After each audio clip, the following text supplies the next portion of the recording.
और अब बात वक्फ संशोधन बिल की करते हैं। दरअसल देर रात वक्फ संशोधन बिल लोकसभा से पास हो गया है और आज अब इसे राज्यसभा में पेश किया गया, जिस पर सियासत भी खूब हो रही है। तो वहीं प्रदेश में बिल पर बवाल मचा हुआ है। जहां एक तरफ कांग्रेस नेता बिल को लेकर निशाना साध रहे हैं, तो वहीं दूसरी तरफ बीजेपी इसे मुसलमानों की आजादी का बिल बता रही है। ये रिपोर्ट देखिए। वक्फ बोर्ड का कोई भी निर्णय किसी को अगर पसंद नहीं है या उसको चैलेंज करना चाहता है। लोकसभा में पास, राज्यसभा में आर पार, बिल पर बवाल, सरकार की नीयत पर सवाल।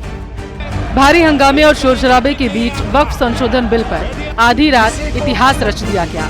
लोकसभा में 288 बनाम 232 के साथ बिल पास हो गया, जिस पर अब सियासत भी खूब हो रही। कांग्रेस नेता सरकार की नीयत और बिल के बहाने हिंदू मुसलमान करने का आरोप लगा रहे हैं। देखिए, 70 साल से इसकी आवश्यकता महसूस नहीं हुई और वो कानून अपना काम कर रहा है। अटल बिहारी वाजपेयी जी भी प्रधानमंत्री बन गए, दूसरे दलों के भी, चंद्रशेखर जी भी प्रधानमंत्री बने, देवगौड़ा जी भी बने, लेकिन इनको केवल हिंदू मुस्लिम करना है और आरएसएस का ये एजेंडा है और उस एजेंडे को इनको लागू करना है, क्योंकि इनको अपनी कुर्सी भी बचानी है।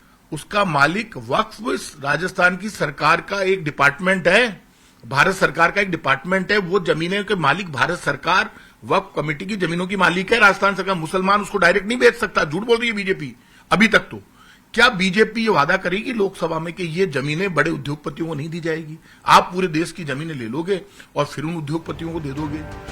तो वहीं बीजेपी नेता इसे मुस्लिमों की आजादी का बिल बता रही है। चित्तौड़गढ़ से बीजेपी सांसद सीपी जोशी ने कहा कि मौजूदा कानून में ही गलती थी, इसलिए इसमें सुधार करना भी बेहद जरूरी था। वो माइनॉरिटी का मतलब खाली और खाली मुसलमान समझते थे। उन्हें लगता था कि एक मुस्लिम समाज का तुष्टीकरण करके और उनके अनुरूप सारी व्यवस्थाएं बना करके हम देश पे शासन कर सकते हैं। आज उनके समझ में आ गया है कि ईसाइयों की संख्या भले ही कम होगी, लेकिन कुछ प्रांत हैं जहां वो डिसीजन मेकर्स हैं। ईसाई समाज मूलतः एक राष्ट्रवादी समझ रहा है, भारतीयता से ऊपर उठ रहा है। किसने कहा था कि धर्म के आधार पर इस प्रकार के बोर्ड बना दिए जाए? केरला में, बाकी प्रदेश देशों, कई जगह चर्च की जमीनों पर, मंदिर की जमीनों पर, और जबकि दिल्ली में 123 जैसे स्थान है जहां वक्फ बोर्ड ने अपना कब्जा जमा लिया। एसआई के जो मॉन्यूमेंट है वहां अपना वक्फ बोर्ड ने कहा कि हमारी प्रॉपर्टी है। ये किसने कहा था कांग्रेस पार्टी को इस प्रकार का काला कानून लाने के लिए? आज फिर से उसमें सुधार हुआ है, तो नरेंद्र मोदी जी के नेतृत्व वाली सरकार में संभव हुआ है। देखिए, वक्फ अधिनियम बहुत पुराना बना हुआ है और इसमें समय समय पर संशोधन हुए। पूर्ण जो ओरिजिनल वक्फ अधिनियम था उसमें ज़्यादा विवाद नहीं था, लेकिन समय समय पर तुष्टीकरण की राजनीति को अपनाकर कांग्रेस ने इसमें वो संशोधन कर दिए जिससे आम आदमी के संपत्ति अधिकारों पर कुठारघात हो रहा है। अगर कोई वक्फ प्रॉपर्टी वक्फ की है, ठीक है, वो वक्फ पे उपयोग में आवे, वक्फ पे काम आवे, लेकिन किसी की निजी संपत्ति है और आपको वक्फ घोषित कर दो और उसका अधिकार समाप्त कर दो, संपत्ति का अधिकार, वो किसी तरह न्यायोचित नहीं है। इस बीच ऑल इंडिया सूफी सज्जादन शीन काउंसिल के चेयरमैन और अजमेर दरगाह के आध्यात्मिक प्रमुख के उत्तराधिकारी सैयद नसरुद्दीन चिश्ती ने बिल का स्वागत किया।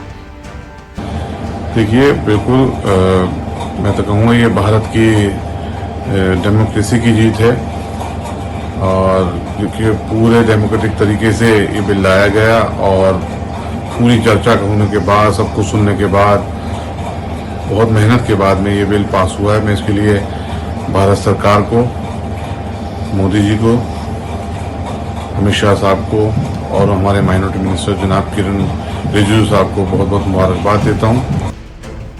मोदी सरकार ने लोकसभा में तो बिल पास करवा लिया, अब उसकी असली परीक्षा राज्यसभा में है, लेकिन आंकड़े एनडीए सरकार के पक्ष में है।